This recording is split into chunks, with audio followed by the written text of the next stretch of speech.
Hello, good morning. Good morning guys. Um, ayun, nakika, nakibalita lang guys.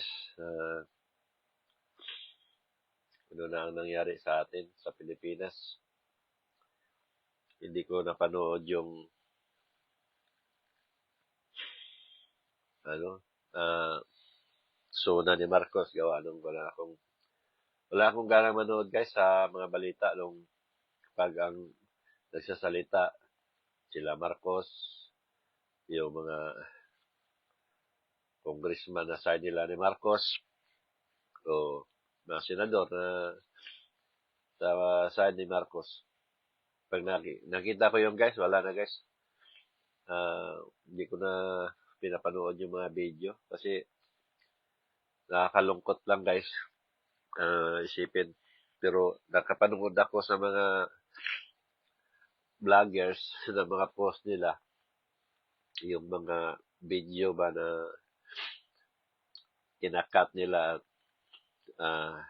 ginagamit nila sa mga vlog. Doon ko guys na napanood kung ano man yung meron. Mga na-highlight ng mga vloggers guys kasi sa mga media din na mystery media, wala tayong masahan doon guys. Dahil hindi nila ilalabas yung mga balita na alam nila na nakakasira sa kanila. Yeah. Umaasa na ako sa mga media na ipinapalabas talaga yung kung ano yung sinasabi at nakukuha ng mga vlogger. So, napanood ko yung iba galing sa mga vlogger at doon ko rin napanood guys yung sinabi ni Marcos na ano yun mas maingay ma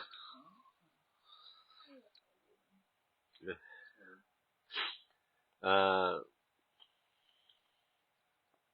ayun nakakalungkot ba na ano yung sinabi ni Marcos na next year ang Pilipinas makapalipad na ng rocket. Tapos idagdag na natin yung mga sinasabi niyang yung iponin ang tubig baha at makinabangan din balang araw. At yung mga nagsasalita siya na tulad ng pagpunta niya sa Canada na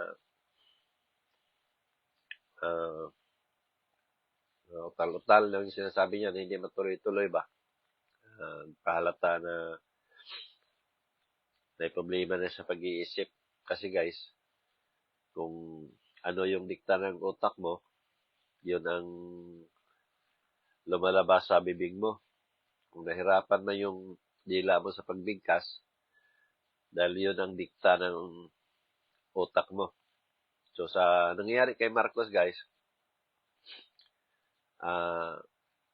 nagpatunay yan na may problema na siya sa pag-iisip.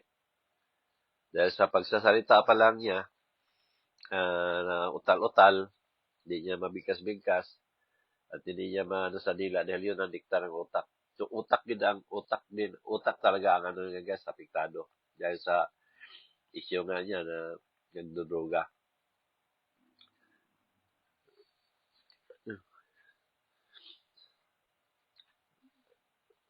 Ngayon, plus yung sinasabi niya na magpalipad ng rocket ng Pilipinas, yun ang napakatindi na apekto sa utak niya na kahit sinong eksperto, sinong magsasabi, kahit hindi nakapag-aral, malinaw sa sinasabi niya na next year, dito lang tayo sa paggawa ng rocket. Iwan ko kung ang rocket matapos ng 10 years, guys, bago mo may palipad yan. 10 years, kay Marcos. Next year na. Ipalagay na lang natin. January pa lang tayo ngayon. Next year. So, meron pa siyang 12 months na gagawa ng rocket. Di ba? Eh ngayon, next year na, sinabi niya. Tapos, August na tayo. O September. So, ilang buwan na lang. Next year na. Tapos, makapalipad na siya ng rocket. Palagay na lang natin, guys, sa December na. Hindi magawa yun. O sa sunod September din para maging 1 year. Pag naniwala ka doon, guys, may problema ka na sa pag-iisip. Yun ang dyan. Malinaw dyan, na hindi naman talaga mangyari yan kahit anong gawin mo. Dahil hindi ko alam kung 10 years kaya nang magpalipad ng rocket. Pero hindi lang tulad ng sinabi ni Marcos na 1 year. Ngayon, dito tayo sa mga magagaling natin na mga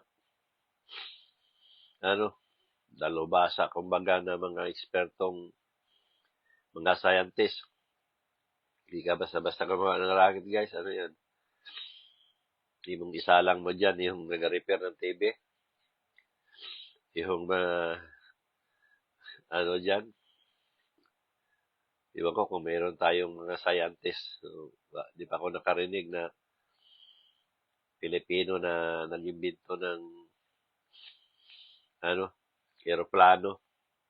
May narinig ako noon, guys, na nag-imbento ng isa sa mga aeroplano. Kwento lang yun, nakakabigin. Nung pinatesting yung aeroplano niyang ginawa na maliit, pinasabog sa taas. Dahil ayaw din ng kalaban na may Pilipino matuto. Kwento lang yun, guys. Hindi ko alam kung totoo yun. Yun ang narinig ko. Pero sa sa edad ko, wala akong maalala, guys. Baka kayo, may alam kayo na may Pilipinong nag-imbento ng aeroplano. Sa aeroplano pa lang tayo. Kahit sabihin na lang natin yung tura-tura, pinakamaliit. Sa tura-tura pa nga lang, guys, meron ako nakita, guys, nag-imbento ng drone, yung drone na pwede sakyan na one passenger. Yung tayo, taga Batangas ba yun? Nag-imbento ganun. Parang 5 years yata niyang ginawa yun.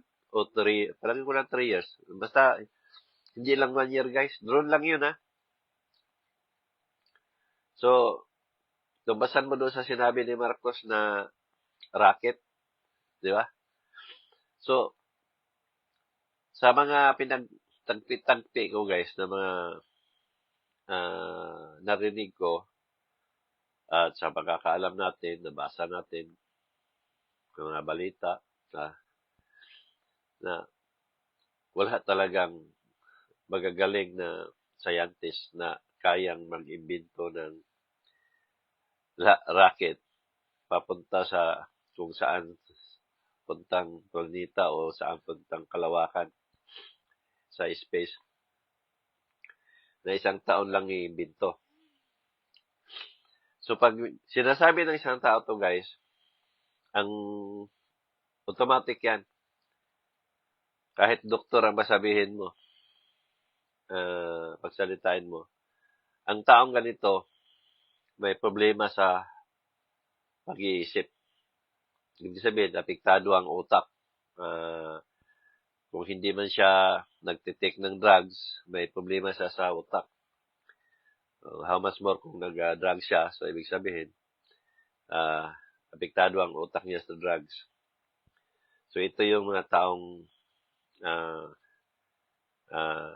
nag-i-imagine ba, nag-hallucinate, ano pa bang ibang tawag niyan, na pag na-high na sila, parang kaya lang lumipad, kaya nilang magpalipad ng isang bagay. Kaya yung iba dyan, tumalundag sa tulay dahil ang alam nila, kaya lang lumipad. So ito ang nangyari kay Marcos. Kahit pa saan natin titingnan ang gulo, makita natin sa sinasabi niya na hindi talaga totoo at hindi mangyayari. Ngayon, sa nakita ko, ang daming pumapalakpak ng mga congressman o sino bang senador o sino pang nag-attend doon sa zona niya. Nagpalakpakan ang mga tao. Ibig sabihin, lahat doon nagpapalakpak eh. Ibig sabihin, sila yung mga tao na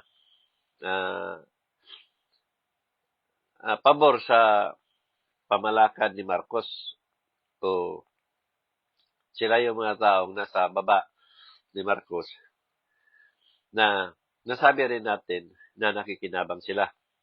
Either nakikinabang sila sa pera na nakulimbat ni Marcos kasi yung ginawa ni Marcos na yan pag kulimbat sa mga pera, pinagkukuha niya mga pera sa budget, hindi yan gawain ng matinong pag-iisip. So dahil pumapalakpak ang mga taong yun, ibig sabihin nakinabang sila. Yung nasabi ko, either sa pera or tulad din ni Marcos ang pag-iisip na may tama din sa mga utak o baka naman nagduduga. Bago din sila nag-attend doon sa SUNA, nakadrugs na rin silang lahat. Kaya pares-parehan sila ng tama o iniisip. Na nag-imagine na rin sila na kapaglipad si Marcos ng rocket next year. So ngayon, kung hindi man to nakadruga, madali natin sabihin na ang mga taong ito either inotel ang pag-iisip o tanga na mag-iisip ng mga taong ito. Ngayon, makikita natin kung ano na ang estado sa kalooban at pag-iisip ng mga tao na sumusuporta sa presidenteng ganito. Kasi kung ako guys, no, ako ang mataas sa sundalo, ako ang general, o ako ang mataas sa forces, military, navy, o ano man. Pag matino ang pag-iisip ko guys, automatic guys, hindi na ako susuporta. Bakit? Kasi nakakahiya guys, di ba? General ka ng Armed Forces of the Philippines, general ka ng Army o mataas ka ng posisyon sa Navy o ano man ang ninyo posisyon. Sinusuportahan ninyo guys, ganitong tao na mag-iisip, nagsalita, utal-utal, mga sinasabi, nag-i-imagine, tapos yung mga gawain, pagtimang-timangin ninyo ba na ano ang tingin sa atin ng kapwa natin Pilipino? How much more sa tingin ng bansa natin na, uy, ito pala yung mga kapulisan, kasundaluhan, mga mataas na posisyon sa sundalo, sumuporta sa ganitong pag-iisip ng presidente, di ba? Ano maramdaman ninyo nun, guys? So, automatic yan, ang sasabihin ng tao, pag sumusuporta sila at ganito ang mga narinig at nakita nila actual sa paano ang presidente na magsasalita o sa mga gawain, mag-isip talaga ang tao na pareho-pareho sila ng iniisip. So, ibig sabihin, pare-pareho silang mga dorobista, pare-pareho silang mga kurap, pare-pareho silang may problema sa pag-iisip. Kasi guys, hindi ito salitang bibitawan ng isang taong matino sa pag-iisip. Ibig sabihin, hindi siya karapat-dapat na sa posisyon na maging presidente o magpatuloy pagka-presidente dahil hindi na siya nakapag-isip ng tama dahil may problema na sa pag-iisip. Kaya kung ako ang sundalo, ako ang general, na hindi ako nagda-drugs, at maganda naman ang ah, ah, gusto ko sa pamalakan ng presidente dahil sa ah, ako nagsilbi sa taong bayan, naprotektahan ko ang taong bayan, automatic guys, baklas na ako. Sabihin ko na sa mga nasa baba na pinapamunuan ko. Mag-withdraw na tayo ng support sa presidente natin. Dahil nakikita na natin kung paano ang presidente nagsalita, kung paano niya sinasabi na kaya niyang ganito na kahit anong gawin niya, hindi talaga mangyari yon. At itong mga ginawa niyang mga korupsyon, hindi siya karapat-dapat maging presidente. Kaya mag-order talaga ako na i-withdraw lahat natin ng suporta doon sa presidente. Yun ang dapat kung matino at hindi adik o hindi korap ang isang general o mataas na opisyal sa Armed Forces of the Philippines, Navy o Army man. Ganun lang guys. Pero pag sumuporta sila ng patuloy, isa lang ang sasabihin ko doon, iisa lang ang kulay nila, iisa lang ang gawain nila, iisa lang din ang tinitik nila. Yun guys, wala nang iba. Kasi guys, hindi ito kanais-nais, hindi ito karapat-dapat sa nakikita natin sa isang presidente. Nakakalungkot isipin na nagkaroon tayo ng presidente na manhid, nagkaroon tayo ng presidente na sinungaling, nagkaroon tayo ng presidente o tagapagsalita ng presidente na masigit pa kasinungaling. Si Castro na yung spokesman na presidente, nakita ninyo guys kung paano ka napakasinungaling. So, nakakalungkot. Plus, dagdag pa itong mga congressman na nasa panig ni Marcos at itong mga senador na majority ngayon. Nakakalungkot na nagsama-sama silang lahat. Ngayon, ipagsama-sama natin ang lahat na yan at bukod doon sa senador, mula sa presidente, congressman, senador, kung sino pa bang kakampi ng presidente, mayor, kapitan, o sino pa bang nasa panig ng gobyerno, ahensya ng gobyerno na nasa presidente nagsang-ayon na isa ka sa pumapalakpak o hindi man ka pumapalakpak pero sang-ayon ka sa sinasabi, ordinaryong tao ka man, nagsang-ayon sa sinasabi ng presidente na kahit kailan hindi mangyari, pareho-pareho kayo guys ng ginagamit, droga, pareho-pareho kayo ng kalooban, kurap, magnanakaw, at pareho-pareho din kayong may tama sa pag-iisip. So, lahat guys, makita natin kung ano ang hinakahinatnan ng bansa natin. Kung ako ang nasa mataas na nasa Armed Forces of the Philippines, sa kasundaluhan, guys, sasabihin ko sa inyo, hindi na ako susuporta, back out na kami o sabihan ko sila nasa baba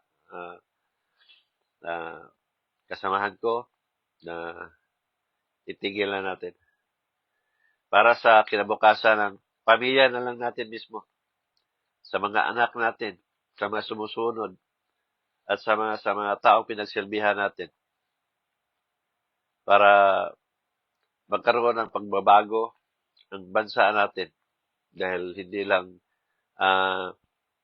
tayo ang makinabang kung hindi sa sunod na henerasyon na hindi natin hayaan na malugmok sa kahirapan at masadlak sa anumang mga di kanas-nais ang bansa natin at mamamayan. So kung ikaw matino, tamang pag-iisip na nagsilbi sa taong bayan. Kaya yun yung nakakalungkot dahil nasa mensahe din ng Diyos yan na ipaghiwalay ko ang mabuti at masama. So makikita natin sa Pilipinas. Sa paggobyerno lang natin, nakita natin ang sino yung masama. Makita natin kung sino yung matitino.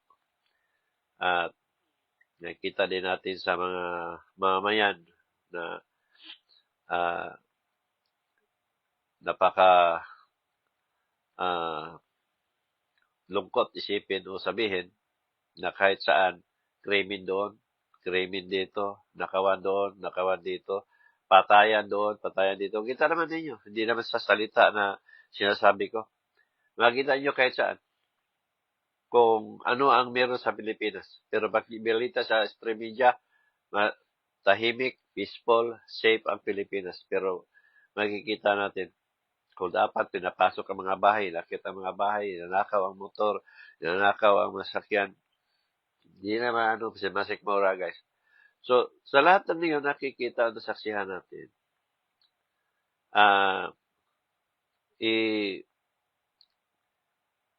ihambing natin o tingnan natin doon sa sinabi ng Diyos na ang Pilipinas ay tiyatawag kung makasalan ng bansa. Doon na sa Pilipinas tayo, guys. So, sinabi ng Diyos na ang Pilipinas ay tiyatawag kung makasalan ng bansa, makita na natin, guys, na totoo at totoo ang sinasabi ng Diyos. Kaya, sa mensahe ng Diyos na ipinarating ko mula ng 2013, kasagsagan ng Facebook, doon ako nakapag-post. Kung ano yung sinasabi ko noon, hanggang sa kasalukuyan, na sinasabi ng Diyos na ang dating lugar hindi mabahain na. Ang dating ilog na hindi maapaw na. Ang dating tubig dagat, hindi umakit sa lupa ngayon, akyat na. Yung sinasabi niya na ipahigop ko ang tubig dagat dahil sa papawid at ibos ko sa kalupaan. Yung sinasabi niya 1 times 1, 1, 1 times 1, 1, 1 times 1, 1, 1 equals trahedya. Na sinasabi ko na ang dating trahedya na mahina, palakas ng palakas tulad ng lindol, bagyo, nandyan na lahat. So, dito natin mapagtanto, guys, na ang lahat na yan ay totoo.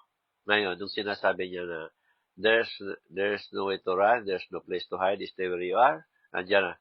Kasi marami na tumakan sa landslide, natangay ng alon, natangay ng baha, ari-arian ninyo, tinatang na buong bahay ninyo, nilamon na ng landslide, nilamon na ng baha, kahit saan kasi sinasabi niya, mangyayari ito kahit saang lugar. So, sa Pilipinas lang tayo, ha? So, nangyayari ito sa kahit saang lugar. So, doon guys, kung hindi man kayo naniwala nun sa akin, kasi sinasabi nyo na dati na yan, na sinasabi kong ang dati ay hindi tulad ng dati, siguro guys, mapagtanto na ninyo na ang lahat ng sinasabi ko ay totoong galing sa Diyos. Plus, dagdag ang kakayahan ko na nagagawa ko na hindi magagawa ng ulit ng tao. Tulad ng boses ko makapagaling, makakita ko ng kasalanan ng tao, buhay man patay, makakita ko ng parating, at hindi lang kwento dahil naisulat ko yan bago nangyari at nagtambak na yan sa mga sinulat ko. At itong nakakita ko kung anong meron sa tao at dagdag pa itong naban ako sa casino dahil marami akong jackpot na panalunan na sa sinabi ng Diyos na iyong machine na yan, may jackpot yan, upuan mo yan. At nangyari talaga kasi hindi lang 10 machine ang sinabi niya na may jackpot yan at nangyari talaga nakuha ko yung mga jackpot. At dagdag pa yung sa roulette wheels na kung ano yung sinasabi niya na number na lalabas. Sa 37 number, isa lang ang sa akin at nasabi ko talaga na doon talaga lumabas at doon ako kumukuha para ilagay sa machine at makuha yung jackpot ng nasa machine na grand. Ngayon, bukod doon, meron pa siyang mga number guys na binigay sa Sweet Trees sa Pilipinas ko pinapatayan. Ang binigay na number guys, 5 yata yun. At sa loob ng 2 linggo, lumabas guys. Isang number ang pinalalunan ko at ang mga numbers na yun paulit-ulit sa loob ng 2 linggo. So, mula nung nanalo ako, una, nabaliktad. Sumunod, tinamaan ko. Sumunod na nung linggo, Sabado, tinamaan ko, linggo. Tapos sinabi ko sa Lunes, ang number ko baliktad. Pagka Martes, ang number ko rin baliktad. Yun pa rin, guys, ang bigay ng Diyos sa akin na number. Ibig sabihin, lumalabas talaga yung number na sinasabi ng Diyos. So, may Diyos talaga akong kausap. Kasi sa 5 number, guys, isa na lang yata ang di lumabas sa loob ng 2 linggo. So, patunayan na may Diyos talaga akong kausap. Kasi, bago pa yan nangyari, sinasabi na niya. So, mayroon talagang nakakita tulad ng sinasabi natin sa paniniwala ninyo at tinuturo ng mga pare at pastor ninyo na walang ibang nakakaalam kung hindi Diyos lang. Ngayon, pagsama-sama natin lahat, yung mga trahedya, bago pa nangyari, naisulat ko na, yung kasalanan ng tao, yun ang pinangumpisal ko sa tao na gawain nila, at saka itong grand sa casino na sinabi ng Diyos at nangyari talaga, dahil hindi lang 10 bisis, hindi lang 10 machine ang sinasabi, at yung sa roulette wheels, at saka yung sa 3D, sa 3 5 guys Sa 5, mamili kayo kung saan gusto ninyo patunayan. Diyan lahat, mapakatunayan natin na may Diyos talaga akong kausap. So ngayon, ano pa ba ang kailangan ninyong ipapatunay? Kaya nga ang Diyos gumagawa ng paraan para hanggat maaari may maligtas dahil gusto ng Diyos talaga na maligtas ang tao sa impyerno. Yun yung gumawa siya ng paraan. Marami siyang ginawang paraan, patunayan niya na kaya kausap akong Diyos at magawa ninyo ang 3 na kailangan niya na sinasabi ng Diyos, pagbabago, pagsisisi at lubos na paniniwala. So, ang maraming bagay kung ano babaguhin ng tao. Kaya nandiyan na lahat sa mga live ko, nandiyan na lahat sa Zoom, nasa YouTube na yan lahat guys. So, nasa inyo na mag-explore kung ano talaga ang gusto ng Diyos sa tao. So, hanggang dito na lang muna. Thank you sa pagpanood ninyo. I-share ninyo guys para makarating din sa iba. And nasabi ko lang, happy weekend. Biyernes ngayon. So, happy weekend sa inyo. And God bless sa inyong lahat and more power. So, pagkikita natin